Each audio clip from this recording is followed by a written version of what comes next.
exists today. This radiation has been traveling for over 13.8 billion years, carrying information about the conditions of the young universe. This moment was a major turning point in the history of the universe. Before recombination, space was a chaotic, hot plasma with no stable atoms. After recombination, the universe became clear and light could finally spread across the cosmos. And this stage of the universe is mentioned in the Bible. In the very first verses of the book of Genesis, it is written, "And God said, 'Let there be light,' and there was light." These verses refer to the universe's transition from a dense, smoky state to a transparent one, where light could finally travel freely. So, in short, the universe cooled, atoms formed, light escaped, and the universe became visible for the first time. While light could now move freely, there were no stars or galaxies yet, only vast clouds of neutral hydrogen and helium gas spread throughout the universe. With no significant sources of light, the universe entered a period called the Dark Ages, which lasted for millions of years. Even though everything looked dark and empty, gravity was still at work.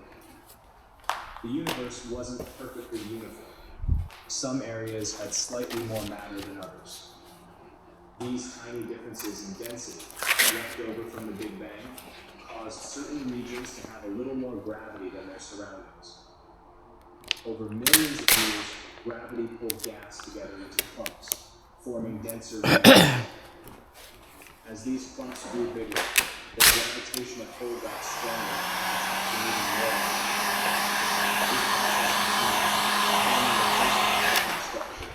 The seeds of future stars and galaxies.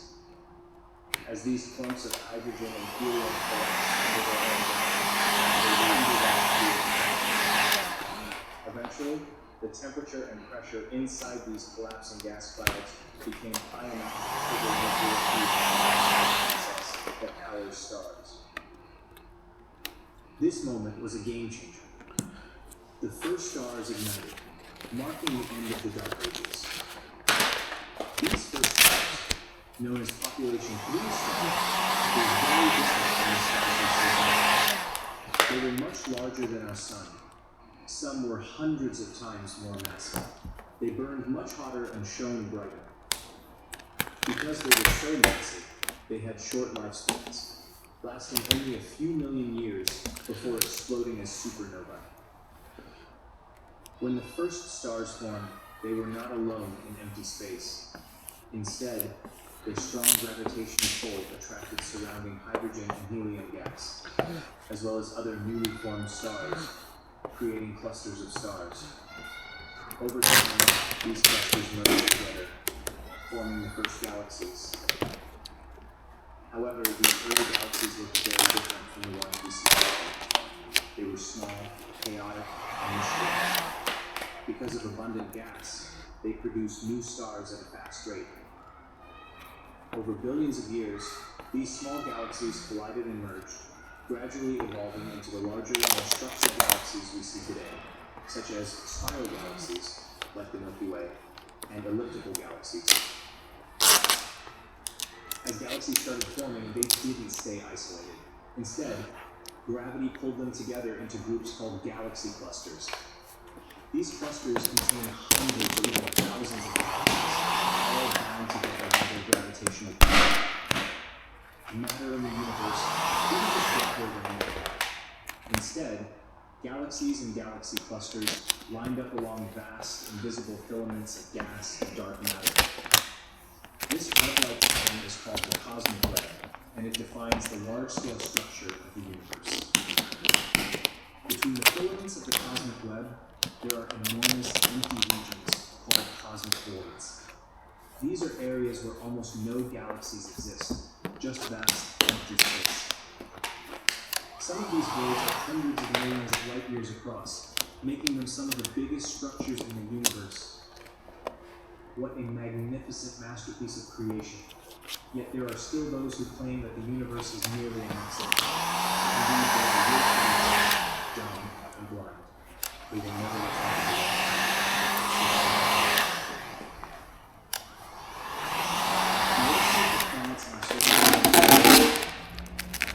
the stars generate energy through a process called nuclear fusion. This means they combine lighter elements to form heavier ones inside of their cores. Small stars, like our Sun, fuse hydrogen into helium. Larger stars can fuse helium into carbon, oxygen, and neon. The most massive stars continue fusion, forming silicon, aluminum. Iron is the heaviest element that a star can create through fusion. Because creating heavier elements requires more energy than producing, this marks the beginning of a star's death. When a massive star runs out of fuel, it collapses under its own gravity, leading to a supernova explosion. These explosions are among the most powerful events in the universe. In just seconds, temperatures and pressures become extreme enough to create elements heavier than iron, such as gold and uranium. The explosion of the star is always nearly 20 elements from space, and nuclear surrounding galaxies. This cycle of cycle and death repeated over billions of years, increasing the universe's chemical diversity and making it possible for rocky planets like Earth to form. About 4.6 billion years ago, one of these enriched clouds of gas and dust in the Milky Way galaxy began to collapse under gravity. This cloud, called the Solar Nebula, may have been disturbed by a nearby supernova explosion, which sent shockwaves through space.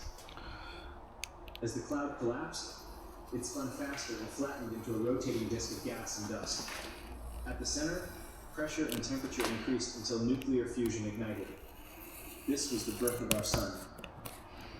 While the Sun formed at the center, the remaining material in the rotating disk began clumping together due to gravity and collisions. Tiny dust grains stuck together due to electrostatic forces. These grains formed small rocks, which then combined into larger bodies called planetesimals. Over millions of years, planetesimals collided and merged, asteroids, and planets.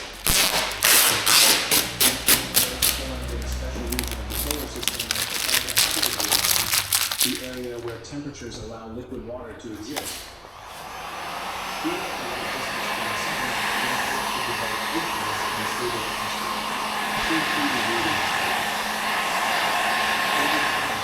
Geological processes shaped Earth's surface, and chemical reactions led to the formation of organic molecules, setting the stage for life to emerge. This is what science tells us about the history of the universe. Now let's explore what the Quran says about it.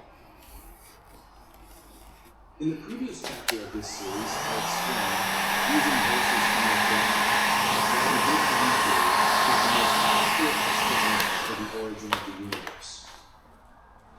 As we have learned, the universe began with a massive explosion, and from its aftermath, stars and galaxies formed. Now, let's focus on the formation of planets. Science tells us that planets, including Earth, came into existence through the death of massive stars and a powerful explosion known as a supernova. These events have been observed multiple times, providing a clear sign